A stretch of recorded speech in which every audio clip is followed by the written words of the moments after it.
दोस्तों, एक तरफ तो राहुल गांधी की दहाड़ बिहार में सुनने को मिल रही है, यानी कि एक तरफ तो राहुल गांधी बिहार में वोट अधिकार यात्रा कर रहे हैं और इस यात्रा को देश भर से समर्थन मिल रहा है। देश भर से समर्थन मिल रहा है। बिहार में जन सैलाब उमड़ा हुआ है राहुल गांधी को देखने के लिए। वहीं पश्चिम बंगाल की मुख्यमंत्री यानी कि ममता बनर्जी भी अब पीछे नहीं हट रही हैं और ममता बनर्जी ने एक ऐसा प्रण ले लिया है इस वोट चोरी के मुद्दे पर, वोटों के अधिकार वाले मुद्दे पर एक ऐसा प्रण ले लिया है जिस पर सबकी निगाहें टिक गई हैं। एक ऐसा बयान ममता बनर्जी ने दिया है। दोस्तों, वैसे तो ममता बनर्जी जो है वो सरकार पर, नरेंद्र मोदी की सरकार पर, चुनाव आयोग पर धावा बोलती हुई लगातार नजर आ ही रही हैं।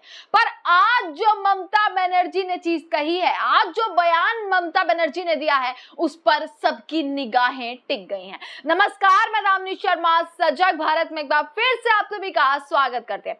दोस्तों, ममता बनर्जी पश्चिम बंगाल की मुख्यमंत्री जब भी बोलती हैं, जब भी दहाड़ती है तो सबकी नजरें उन पर चली जाती है। यहां तक कि नरेंद्र मोदी की भी नजरें उन पर चली जाती है कि आखिरकार अब ममता ने क्या बोल दिया। चाहे वो मुद्दा हो सिंदूर बांटने वाला या और तमाम मुद्दे हो जिन पर हमेशा ममता बनर्जी कटाक्ष करती हुई, धावा बोलती हुई सरकार पर नजर आती है। वोट अधिकार यात्रा चल रही है राहुल गांधी की बिहार में। अब इसको लेकर एक ऐसा प्रण ममता बनर्जी ने लिया और साफ कहा है कि जब तक मैं जिंदा हूं तब तक किसी का भी मताधिकार नहीं छीनने दूंगी।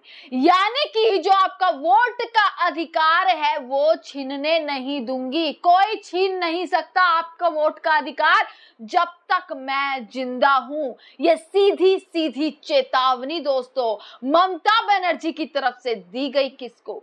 नरेंद्र मोदी को, जो वैसे ही अपने 56 इंची सीने पर वोट चोरी जैसे आरोपों को समेट कर बैठे हुए हैं।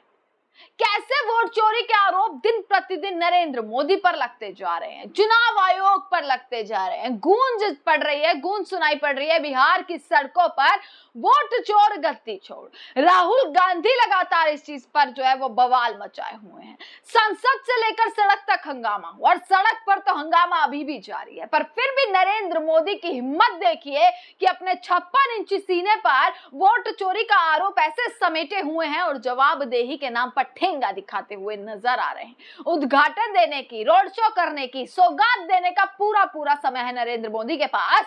पर इस देश का विपक्ष और इस देश की जनता के मन में जो सवाल उमड़ रहे हैं उसको लेकर जवाब देने का समय नरेंद्र मोदी के पास उन 18 घंटे में नरेंद्र मोदी को नहीं मिल पा रहा है। दोस्तों, आपको बता दें कि पश्चिम बंगाल की मुख्यमंत्री ममता बनर्जी ने एक चीज कही है और ये कहा है कि वे किसी को भी लोगों का मताधिकार छीनने नहीं देंगी। यानी कि सीधी चेतावनी किसको? नरेंद्र मोदी को दी गई है। भाजपा बंगालियों पर भाषाई आतंक फैला रही है। बनर्जी ने यह दावा किया है कि भाजपा ने वोटर लिस्ट से मतदाताओं के नाम हटाने के मकसद से करवाए जा रहे सर्वे के लिए दूसरे राज्यों से 500 से ज्यादा टीमें बंगाल भेजी हैं। ये बड़ा आरोप और ये दावा ममता बनर्जी करती हुई अब नजर आ रही हैं कि 500 से ज्यादा टीमें जो हैं वो बंगाल भेजी गई हैं। किसकी तरफ से?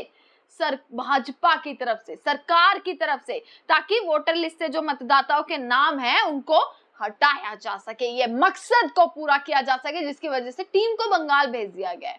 दोस्तों, बंगाल में भी चुनाव जो है वो आने वाला है। अभी इस साल जो है बिहार का विधानसभा चुनाव है, बंगाल में चुनाव होने वाला है। बंगाल में सबकी नजरें टिकी हुई हैं। वहीं अभी आने वाले समय में बहुत मेन जो राज्य हैं, बड़े बड़े राज्यों में बहुत सारे चुनाव होने वाले हैं और उस चुनाव से पहले ही वोट चोरी का आरोप लग जाना, इतने सारे सबूत देश की जनता के सामने आ जाना, जिससे बौखलाई हुई है भाजपा और पूरी सरकार, पूरा चुनाव आयोग कि अब वो क्या करेंगे। और जैसा हाल बिहार में सड़कों पर देखने के लिए मिल रहा है उससे पूरी बौखलाहट में है, तिलमिलाए हुए नजर आ रहे हैं सरकार में बैठे लोग।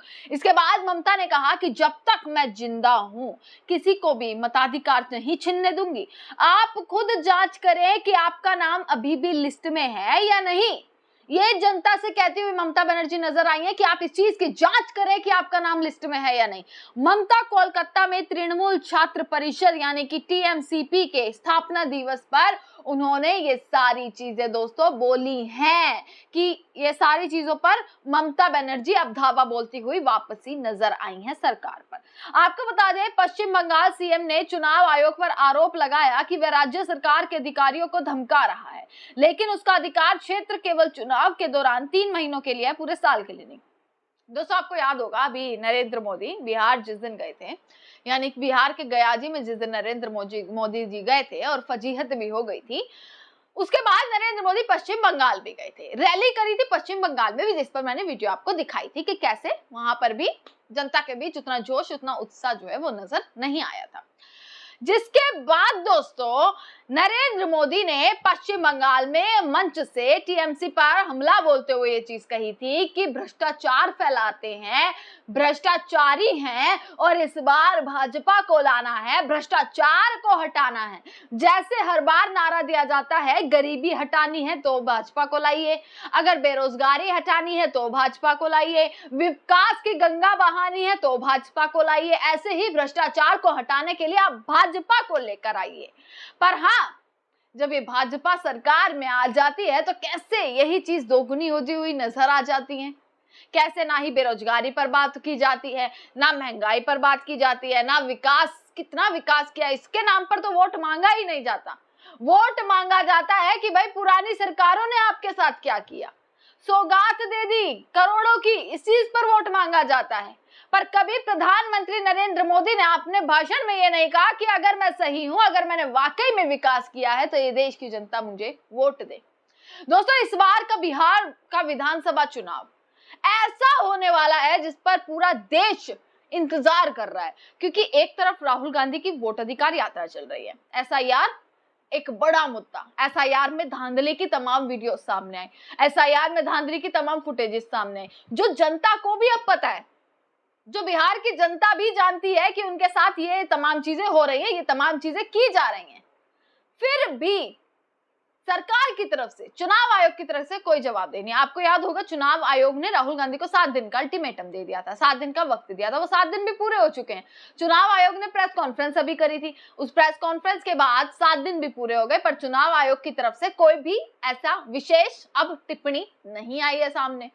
वोट अधिकार यात्रा जो है वो सफल होती हुई दिख रही है, जो सोचा था उससे भी ज्यादा जन सैलाब जो है वोट अधिकार यात्रा में उमड़ा हुआ है। 1 तारीख को यात्रा समापन हो रहा है, बताया जा रहा है 10 लाख से ज्यादा की जनता उमड़ने वाली है। हम भी वहीं पर मौजूद रहेंगे, ग्राउंड से आपको रिपोर्ट दिखाने वाले हैं पटना में कि क्या इस बार हलचलें तेज हैं। यहाँ तो आपको बता ही रही हूँ मैं सारी खबरें, वहां से भी सारी खबरें आपको पता लगने वाली हैं।